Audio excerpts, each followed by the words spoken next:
Sir Mudragada Padmanabham అంటే మొన్నటి వరకు ఆయన వైసీపీలో చేరుతారు అన్న వార్తలొచ్చాయి. అంటే జగన్ గారు తన కొడుక్కి సీట్ కన్ఫర్మ్ చేసి ఉంచారు. అందుకే వైసీపీలో చేరుతున్నారు అన్న వార్తలైతే వినిపించాయి. సో ఇప్పుడు ఆయన సడెన్‌గా జనసేన వైపు చూస్తున్నారు. పవన్ కళ్యాణ్ గారితో మీటింగ్ కూడా ఏర్పాటు చేసుకున్నారు. మరి ఏంటి సార్ జనసేన పార్టీలో చేరబోతున్నారంటారా? బేసిక్‌గా ఏందంటే ముద్రగడ పద్మనాభం ఆయనకి ఒక్కడికే అయితే వైసీపీ సీట్ ఇచ్చుండేది. కానీ వాళ్ళ ఫ్యామిలీలో ఆయన వాళ్ళ చిన్న కొడుకు గిరిబాబు, వాళ్ళ భార్య ముగ్గురికి సీట్లు అడిగినట్టుగా తెలుస్తుంది. ఒక ఎంపీ, 2 ఎమ్మెల్యే టికెట్లు. అంత ప్రొవైడ్ చేసే పరిస్థితి వైసీపీలో లేదు. మనం వైసీపీలో చూస్తున్నాం, ఉన్న వాళ్ళకే ఇక్కడ సీట్ చిరిగిపోతుంది. అవును. సో ఇప్పుడు కొత్తగా వస్తున్న వాళ్ళకి ముగ్గురికి ఇవ్వాలంటే కష్టంగా ఉంది. అందుకని వీళ్ళు తేల్చట్లేదు. దాంతో ముద్రగడికి హీట్ ఎక్కిపోతుంది. ఎందుకంటే ఆయన 2009 నుంచి ఖాళీగా ఉన్నాడు. సో 2014లో పోరాటాలు చేశాడు రిజర్వేషన్కి సంబంధించి, కాపు రిజర్వేషన్. అప్పుడు తెలుగుదేశం వాళ్ళు చంద్రబాబు సీరియస్గా తీసుకొని ఆయన కేసులు పెట్టడం, హౌస్ అరెస్టులు చేయడం, ఇంటి ఆడవాళ్ళని తిట్టారని ఇవన్నీ వచ్చాయి. అంటే ఆయన ఇప్పటి వరకు తెలుగుదేశాన్ని తిట్టినట్టుగా ఎవరిని తిట్టలా, అలా తిట్టుకుంటున్నాడు. ఆ తర్వాత కూడా పవన్ కళ్యాణ్కి వ్యతిరేకంగా కూడా ఆయన లెటర్లు కూడా రాశాడు డైరెక్ట్గా పవన్ కళ్యాణ్కి. సో ఇప్పుడు ఇంకా ఆయనకి గత్యంతరం లేక మళ్ళీ యూటర్న్ తీసుకొని మళ్ళీ జనసేన వైపే వెళ్తున్నట్టుగా తెలుస్తుంది. దాని బదులు ఆయన ఇండిపెండెంట్గా నిలబడవచ్చు. కానీ ఆయన కాన్ఫిడెన్స్ ఉన్నట్టు కనబడలేదు. ఎందుకంటే మొత్తంగా ఇవాళ సమీకరణాలు మారిపోయినాయి. ఇవాల్టి జనరేషన్ ఆయన ఒక రకమైన ఓల్డ్ జనరేషన్ పాలిటిషియన్, సో కాపు నాయకుడు. కానీ ఇవాల్టి పరిస్థితుల్లో పార్టీ అండలేకుండా ఇండిపెండెంట్గా గెలిచే పరిస్థితి లేదని ఆయనకి తెలుసు. నిజానికి ఆయన ఇండిపెండెంట్గా పోటీ చేస్తానని అన్నారు. కానీ ఇక్కడ సమస్య ఏంటంటే వారసుల సమస్య. చాలామందికి ఇవాళ ఉండే ప్రాబ్లం ఏంటంటే వాళ్ళు రిటైర్డ్ అయిపోవాలని కోరుకోరు, కానీ వీళ్ళు యాక్టివ్గా ఉన్నప్పుడే వారసులు రావాలి.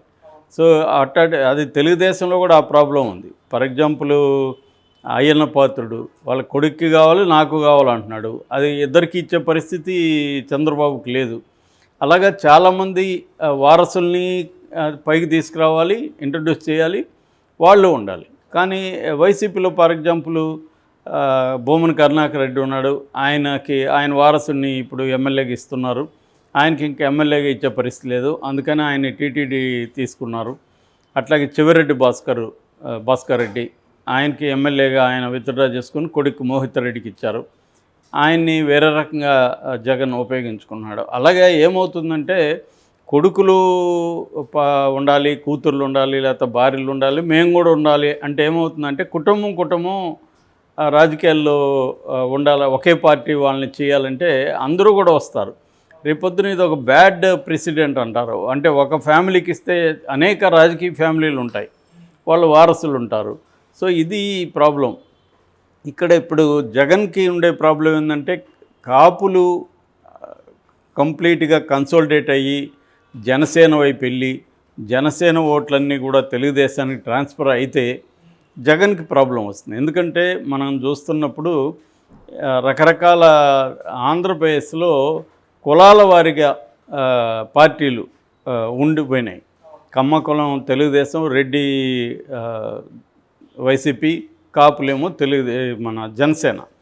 అయితే దీంట్లో ఈ 3 కులాలు కాకుండా ఇతర కులాలు ప్రధానంగా ఎస్సీలు, ఎస్టీలు, మైనార్టీలు వీళ్ళు ప్రధానంగా తెలుగుదేశంతో మన వైసీపీతో ఉన్నారు.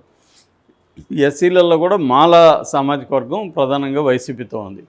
ఇటు బీసీలు ట్రెడిషనల్గా తెలుగుదేశంతో ఉన్నారు. గతం 2019లో జగన్ చేసిన కొన్ని ప్రయోగాల వల్ల బీసీలు కొంతవరకు జగన్ వైపు వచ్చారు. అట్ ద సేమ్ టైం కాపులు కూడా వచ్చారు. కాపులు ఏంటంటే ఇప్పటి వరకు కంప్లీట్గా ఒక రెడ్డి, ఒక కమ్మలాగా కాపులు ఒక పార్టీతో కంప్లీట్గా అసోసియేట్ అయ్యి లేరు. వాళ్ళు చీలికలు ఉన్నాయి కాపుల్లో. సో ఈ చీలికలను ఉపయోగించుకొని 2019లో కాపుల ఓట్లు మ్యాక్సిమం పొందగలిగాడు జగన్. ఇప్పుడు పవన్ కళ్యాణ్ ఒక ఛాలెంజ్ విసురుతున్నాడు జగన్కి. అదేంటంటే కాపుల్ని పవన్ కళ్యాణ్ కన్సోలిడేట్ చేసే పరిస్థితి కనబడుతుంది. ఈ పరిస్థితిలో జగన్ ఏం చేస్తున్నాడంటే ఆల్టర్నేటివ్ కాపు నాయకులు ఎవరెవరు ఉన్నారో వాళ్ళని తీసుకురావడం, రెండవది కాపులు బలంగా ఉన్న చోట బీసీలకి టికెట్లు ఇవ్వడం, ఆ రకంగా బీసీలని మొబిలైజ్ చేయడం అన్న ఒక టాక్టిక్స్ జగన్ ఫాలో అవుతున్నట్టుగా మనకు కనబడుతుంది. ఈ క్రమంలోనే జగన్ ఇటు ముద్రగడని, వంగవీటి రాధాని, తర్వాత మొన్న వెళ్ళిపోయిన రాయుడు, అంబటి రాయుడిని, ఇలాంటి కాపు నాయకుల్ని తీసుకొద్దాం అనుకున్నాడు. అదేమో అంబటి రాయుడిది బెడ్స్ కొట్టి అతను వెళ్ళాడు, జనసేనలోకి వెళ్ళాడు. ఇప్పుడు ముద్రగడది కూడా బెడ్స్ కొట్టింది. సో మరి ముద్రగడకి ఈ 3 నియోజకవర్గాలు జనసేన కేటాయిస్తుందా అనేది కూడా ఒక సమస్య. ఇప్పుడైతే హామీ లేకుండా వెళ్ళాడు కదా ఆయన, ఇక్కడ హామీ లేదు కాబట్టి ఆయన వెళ్తున్నాడు. అందుకని ఆయన ఇటు బోలిశెట్టి సత్యనారాయణ కలిశాడు జనసేన నుంచి, ఇటు తెలుగుదేశం నుంచి జ్యోతుల్ నెహ్రూ కలిశాడు. యాక్చువల్గా ఆయన తెలుగుదేశానికి వద్దాం అనుకున్నట్టుగా తెలుస్తుంది. కానీ తెలుగుదేశంలో ఆయనకి ప్రాబ్లం ఏంటంటే తెలుగుదేశంలో కూడా 3 సీట్లు ఆఫర్ చేసే పరిస్థితి లేదు ఒకటి. రెండవది, తెలుగుదేశంలో మొన్నటి వరకు బీభత్సంగా తెలుగుదేశాన్ని తిట్టి అనేక లేఖలు చంద్రబాబుకి రాసి ఇప్పుడు తెలుగుదేశంలో ఎందుకు చేరామంటే ఏం చెప్పుకోవాలి ఆయన జనాలకి? కనీసం జనసేన అయితే ఈయన కాపులకి పవన్ కళ్యాణ్ చేస్తాడని నేను నమ్ముతున్నానని ఏదో మాటలు చెప్పి వెళ్ళొచ్చు. తెలుగుదేశంతో అది కష్టం. సో అందుకని ఆయన తెలుగుదేశం వద్దు, ఎట్లాగూ తెలుగుదేశం మిత్రపక్షమే కదా జనసేన అని జనసేనలోకి వెళ్తున్నట్టు కనబడుతుంది. మరి ఇప్పుడు పవన్ కళ్యాణ్కి ఇచ్చేదే 25-20 ఇస్తే, అందులో వీళ్ళకి ఈ ఫ్యామిలీకి 3 ఇస్తే మిగతా ఫ్యామిలీలు కూడా డిమాండ్ చేస్తాయి కదా అనేది ఒక వెర్షను. మరి ఏం చేస్తాడో చూడాలి. ఇప్పటికైతే ఆయన తోట త్రిమూర్తులు వస్తే కూడా వైసీపీ నుంచి వద్దని చెప్పేస్తాడు క్లియర్గా. వైసీపీ నుంచి ఎవరిని కలవడానికి ఇష్టపడట్లేదని, అంటే వైసీపీలో చేరడం అయితే నో చెప్పేశాడు. ఇటు తెలుగుదేశం నో అయిపోయింది. ఇంకొన్నది ఆల్టర్నేటివ్ ఆయనకి జనసేనే. అందుకని జనసేన బోలిశెట్టి సత్యనారాయణతో మాట్లాడి తన ప్రపోజల్ పెట్టినట్టు తెలుస్తుంది. ఈవెన్ వాళ్ళ కొడుకు గిరిబాబు కూడా మీడియాతో మాట్లాడుతూ వైసీపీలోకి మేము పోవట్లేదు, నేను పోటీ అయితే చేస్తున్నాను ఈసారి, మా నాన్న చేస్తున్నాడు అని చెప్పాడు. వాళ్ళ భార్య గురించి అయితే అతను చెప్పలేదు. అతను ఇప్పుడు ఒకటి కాకినాడ, పత్తిపాడు, పుట్టాపురం ఈ 3 ఏదో ఒక దాంట్లో ఆయన ముద్రగడ నిలబడాలని ఆలోచిస్తున్నట్టు తెలిసింది. అవి కాకుండా నెల్లూరు ఒక స్థానం అడుగుతున్నట్టుగా కూడా చెప్తున్నారు. కుమారుడికి గోదావరి డిస్ట్రిక్ట్లో ఒక స్థానం కావాలని డిమాండ్ చేస్తున్నట్టుగా చెప్తున్నారు. అంటే ఆయన కొడుకు కోడల్ని కూడా రాజకీయాల్లోకి తీసుకురావాలి, ఇటు ఆయన వెనకబడిపోకుండా ఆయన ఉండాలి. ఇది ఆయనకు ఉండే ప్లాను. సో ఇవి ఎప్పుడైతే జరిగిందో ఖచ్చితంగా ఆయన క్రెడిబిలిటీ అయితే కొద్దిగా ఇబ్బంది అవుతుంది. ఎందుకంటే మొన్నటి వరకు తెలుగుదేశాన్ని విమర్శించి జనసేనను విమర్శించి సడన్గా వెళ్ళడం అయితే క్రెడిబుల్. మామూలుగా రాజకీయ నాయకులు అందరూ ఇదే పని చేస్తున్నారు. మొన్నటి వరకేమో కేసీఆర్ నాన్న ఇటుండి అటుపోయాడు, ఇప్పుడు అటు నుంచి ఇటు వచ్చేవాళ్ళు బోల్డ్ మంది వస్తున్నారు వైసీపీ నుంచి. ఓపెన్గానే ఒక పార్టీని విమర్శించడం. పార్టీలు కూడా ఎలా ఉన్నాయంటే మనతో ఉన్నంతకాలం ఇతను గొప్పోడు, అటు పోగానే ఇతని మీద ఇది నిన్న కూడా నేను చెప్పాను ఎగ్జాంపుల్స్.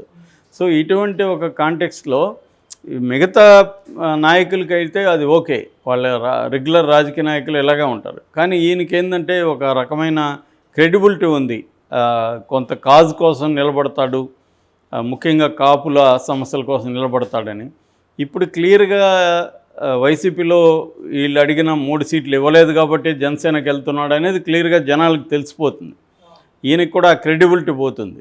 కొంతమంది సింపతి కూడా చూపిస్తున్నారు, పాపం 2009 నుంచి ఖాళీగా ఉన్నాడు కదా పోనీలే అంటే ముగ్గురికి మరి నువ్వు పోరాడింది కాపులకైతే నీ ఫ్యామిలీ కోసం నువ్వు పోరాడుతున్నావు ఇప్పుడు అనేది బయటకు వస్తుంది. ఆ రకంగా ఆయనకి కొంత క్రెడిబిలిటీ దెబ్బతినే అవకాశం కూడా ఉంది. ఎందుకంటే ఈయన ఇప్పుడు వెళ్ళి వైసీపీని విమర్శిస్తూ ఇటు తెలుగుదేశాన్ని జనసేనని పొగుడుతూ వెళ్ళాలి రేపు పొద్దున జనంలోకి.